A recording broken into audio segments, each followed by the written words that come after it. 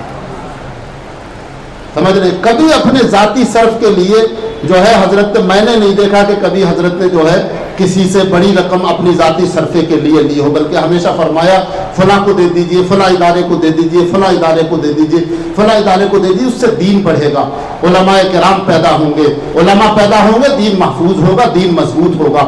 اس لیے علماء کی مضبوطی سے دین مضبوط ہوتا ہے۔ اس لیے علماء حضرات کو آپ بھی سپورٹ کیجئے، عالموں کے ساتھ رہیے، دین و شریعت کی جو بات ان کی ہو اس کو مانیے، اس کے آگے سر تسلیم خم کیجئے۔ یہی دین ہے، اسلام ہے، اللہ اور رسول کا فرمان ہے۔ اللہ تبارک و تعالیٰ مجھے آپ سب کو عمل کی توفیق عطا فرمائے۔